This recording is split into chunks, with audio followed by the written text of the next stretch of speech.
Berhenti bicara tentang masa lalu. Saatnya menata masa depan. Bersama Ishak Rafiq, Direktur Eksekutif Masa Depan Institut.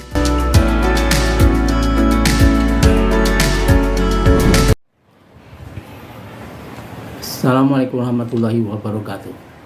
Saudara-saudara sekalian, kita jumpa lagi. Anda bersama Ishak Rafiq, Direktur Eksekutif Masa Depan Institut. Panjangnya Institut Masa Depan Indonesia. Yang kita mau bahas kali ini, saya kasih judul Revolusi No Way. Juga Reformasi 2 No Way.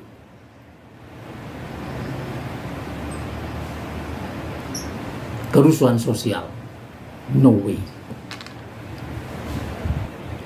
Mengapa demikian? Kita tahu secara kasat mata, kita melihat kesulitan hidup rakyat sudah sangat besar dan sepertinya melumpuhkan semua elemen masyarakat yang pada dasarnya menginginkan perubahan nasib menjadi lebih baik di zaman merdeka ini, di zaman reformasi ini. Setelah 26 tahun mestinya ada perubahan yang signifikan dalam pengelolaan negara dan dalam kemakmuran rakyatnya. Nah, kita lihat ya, saya menganggap bahwa untuk melakukan ya, untuk sebuah kerusuhan sosial atau untuk perubahan sosial parsial atau menyeluruh revolusi itu memerlukan syarat yang banyak, dan syarat itu belum terpenuhi. Syaratnya apa? Syarat ini tak satu pun terpenuhi. Pertama, karena mental orang Indonesia, mental orang-orang yang berada di dalam gerakan perubahan yang menginginkan keadilan itu tidak punya catatan yang cukup untuk melakukan perlawanan.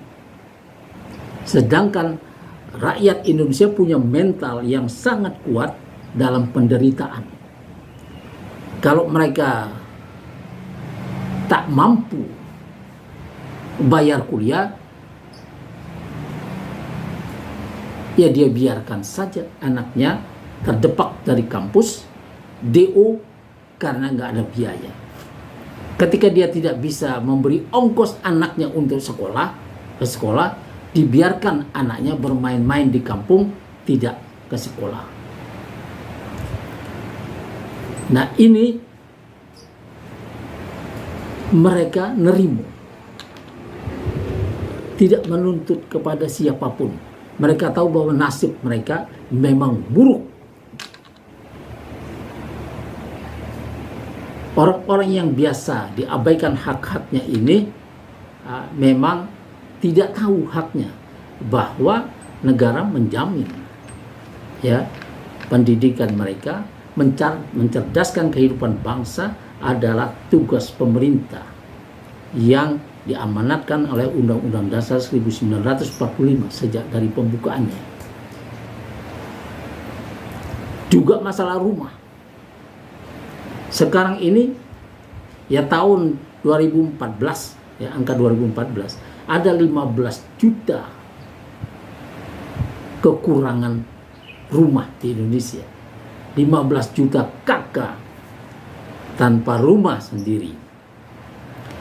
Nah, ini kalau satu kakak isinya 4 orang, maka ada 60 juta orang Indonesia yang tak berumah. Itu tahun 2014. Sekarang mungkin sudah menjadi 20 juta rumah, kurangnya itu. Dan belum ada upaya ke arah itu untuk membereskan masalah ini. Dan tidak ada pula yang menuntut. Ada Menteri Perumahan, ada Menteri PU. Tapi ini dua-duanya pasif. Tidak menciptakan terobosan-terobosan untuk membuat orang-orang yang tidak punya rumah karena masalah ekonomi ini menjadi punya rumah. Itu tugas pemerintah. Kalau pemerintah ini di negeri yang seluas ini, kalau ada orang tak punya tanah sepetak pun, tak punya rumah di negeri ini sampai mati, itu negara gagal. Pemerintah yang manapun itu gagal. Kalau dalam keadaan gagal ini kemudian dia menyediakan rumah-rumah buat orang-orang asing yang tidak kita kenal, ini pelanggaran terhadap kemanusiaan, terhadap kemerdekaan bangsanya sendiri. Dan ini tugas DPR untuk memanggil pemerintah kalau itu terjadi. Tapi DPR juga pasif. Nah, itu dalam masalah rumah. Yang sudah punya rumah pun, yang sudah punya kampung pun, sekarang setelah Omnibus Law diundangkan, dipaksakan, padahal sudah dianggap inkonstitusional, dimasukkan lagi lewat Perpu, kemudian jadi undang-undang lagi, dipaksakan untuk memenuhi keinginan para taipan, para konglomerat besar, para oligarki yang dianggap oleh Adam Smith di Inggris sebagai tuannya dunia. Dia bisa mengatur eksekutif, legislatif, bahkan sekarang yudikatif di satu tangan, ya. Tapi yang megang orang bisa orang lain, tapi itu ada di satu tangan termasuk aparat. Sehingga kita bisa lihat, ya, di Rempang itu. Rempang adalah sebuah pulau yang berada di Selat Malaka. Posisinya sangat penting, ya, luasnya 17.000 hektar, ya, bersama pulau di sebelahnya itu. Nah, ini mengandung barang yang bisa diolah menjadi kaca pasir kuarsa. Nah, ini diberikan kepada Tommy Winata Artagraha yang akan membangun pabrik kaca di situ dan berbagai bangunan lainnya. Dan karena dia bekerja sama dengan Cina, Cina sangat berminat menguasai Selat Malaka dari dulu. Dia akan menjadi pangkalan militer Cina untuk menguasai Asia, menyaingi Amerika Serikat. Dan Amerika Serikat kalau ini didapat, maka jalur sutra lama itu akan hidup kembali. Dan itu juga sudah dinyatakan oleh Presiden Jokowi bahwa dia pembangunan IKN dan lain-lain itu ya bagian dari jalur sutra lama. Artinya ada sesuatu yang tidak terkontrol di sini dan mestinya DPR sudah memanggilnya, tapi DPR tidak punya cukup kekuatan untuk memanggil presiden. Karena seperti kata Bambang Pacul, ya, dari PDIP, bahwa DPR ini bisa dikendalikan oleh pemerintah lewat ketua-ketua umum partai. Jadi partai ini menjadi bagian dari problem. Kecuali 1, 2 partai, 3 partai yang mencoba bersikap independen belakangan ini. Tapi secara umum berada dalam genggaman pemerintah dan oposisi yang ini nih yang sekarang ada seperti minta dikasihani. Kemudian ada lagi ada pencucian duit di Departemen Keuangan, Kementerian Keuangan 349 triliun yang sudah jelas ya pelakunya ada penyelewengan pajak, sudah jelas juga sebetulnya pelakunya, tapi tidak diproses di pengadilan, malah bermain-main dengan satgas dan lain sebagainya. Kemudian ada penyelundupan emas senilai 189 triliun pada tahun 2020 dan 2017-nya 180 triliun. Sekarang ada lagi kejadian ya bagaimana ada emas siluman lagi diantam yang membuat yang legal dan ilegal bisa menjadi satu, diantam, dan ini merusak keuangan negara, merugikan negara. Nah, juga yang penyelundupan itu. Sedangkan ada lagi korupsi 270 triliun di PT Timah, di mana ya PT Timah ini BUMN di bawah Erick Thohir ya bermain-main dengan penambang ilegal dan memasukkannya ke dalam, mencampurkannya ke dalam produknya sendiri, dan ini juga merugikan negara. Nah, ada lagi tanah 3,3 juta hektar yang diserobot oleh para pengusaha sawit, dan ini mau diputihkan, bukannya dihukum malah mau diputihkan. Sedangkan rakyat kalau mengambil 1-2 pohon saja sudah dihukum berat. Nah, yang seperti ini ya, ada penggansiran duit di Telkomsel ya, yang melibatkan Menteri Erick Thohir dan abangnya Garibaldi Boy Thohir yang menguntungkan GoTo, di mana abangnya berada di situ. 3,2 triliun kerugian negara yang dilaporkan oleh LSM Cerdas Hukum. Ini belum sampai ke pengadilan. Yang 3,3 juta hektar yang mau diputihkan itu juga belum sampai ke pengadilan. Nah, ini adalah bagian dari pemiskinan itu.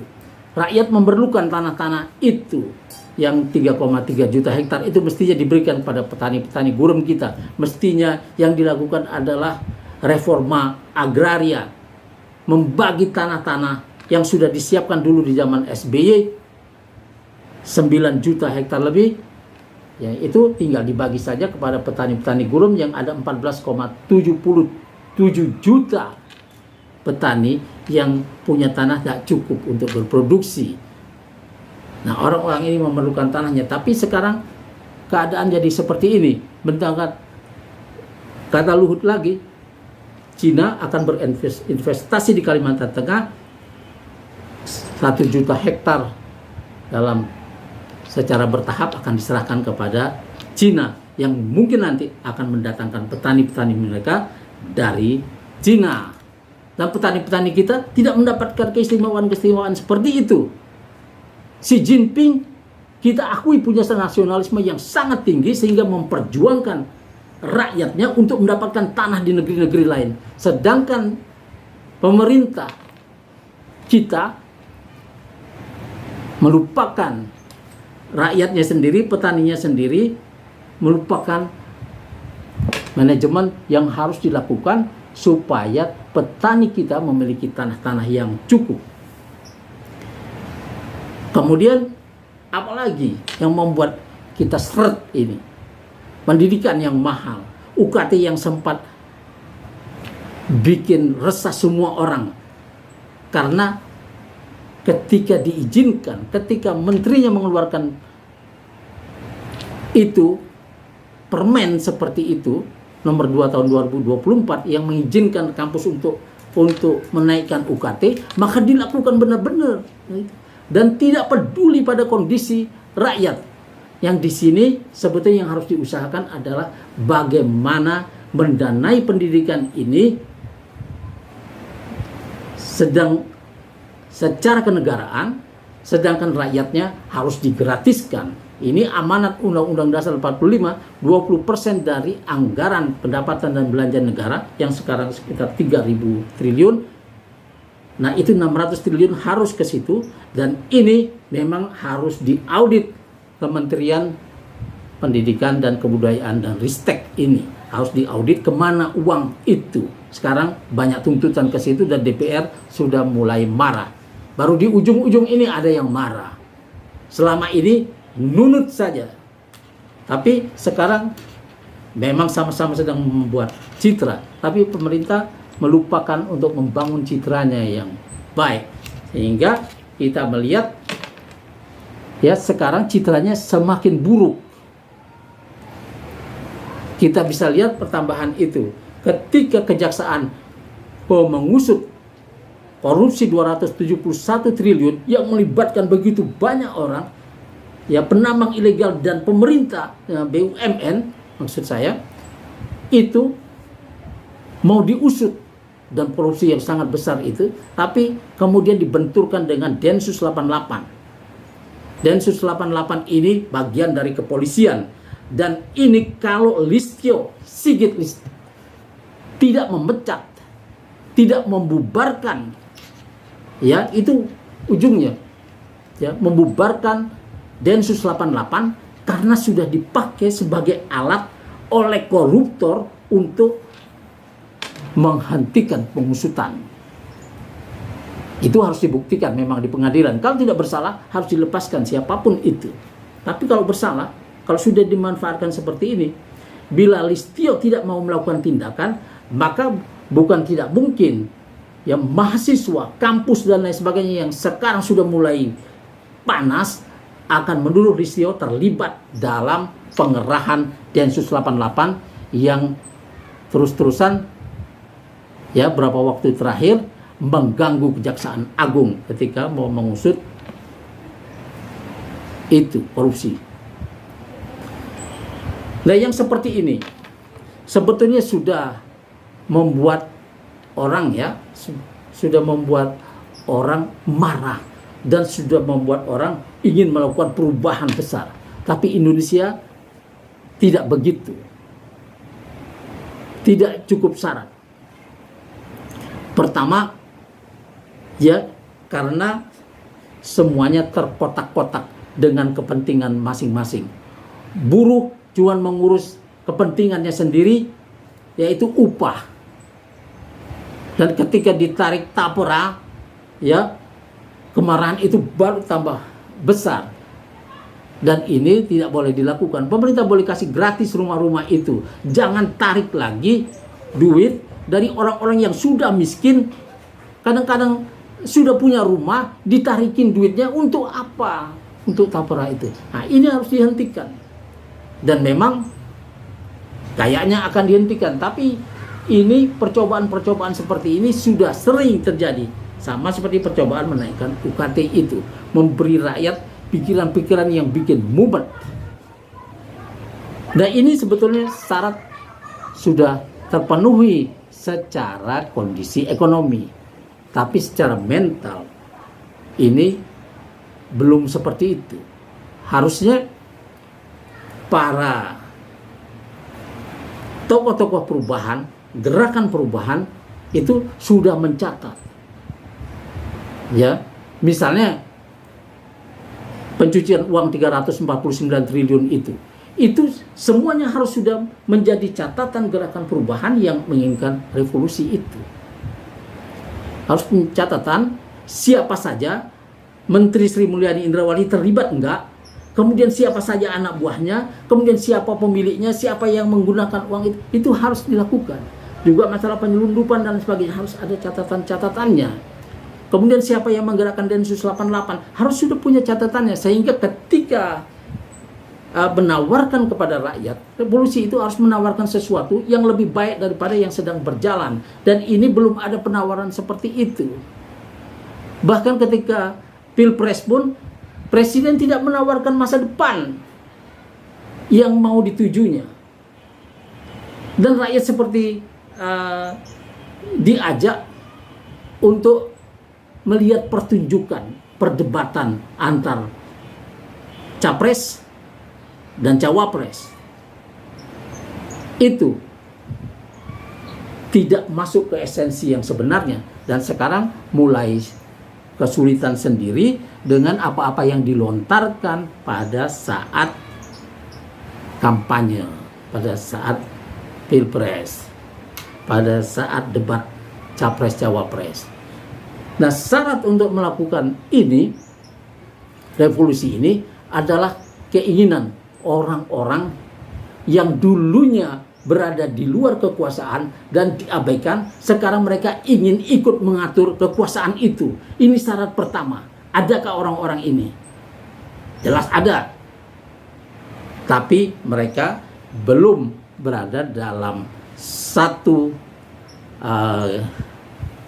kelompok yang serius, yang membentuk dewan atau apapun namanya, kemudian mulai mencatat hal-hal yang harus diubah. Kalau masalah yang bikin stres petani misalnya, impor pangan, impor segala macam itu, impor tenaga kerja yang bikin stres tenaga kerja kita sendiri, itu apakah ada yang mencatatnya? Siapa-siapa saja yang terlibat. Nah, itulah yang diperlukan yang sekarang tidak terpenuhi. Dan kekuatan-kekuatan, elemen-elemen yang berserak di seluruh Indonesia ini belum ada yang menyatukannya. Syarat kedua adalah adanya musuh bersama. Musuh bersama ini sudah sama-sama diketahui. Mungkin orang-orang ini sudah menganggap dinasti atau Jokowi dan keluarganya dan para pendukungnya ini, para buser dan lain sebagainya sebagai musuh bersama. Musuh bersama ini harus ada dulu, dan ini belum menjadi pengetahuan umum. Belum, rakyat belum berani melihat musuhnya. Oh, ini loh musuhnya. Belum. Nah, karena itu revolusi tidak akan terjadi di Indonesia dalam waktu yang bisa dihitung. Wassalamualaikum warahmatullahi wabarakatuh.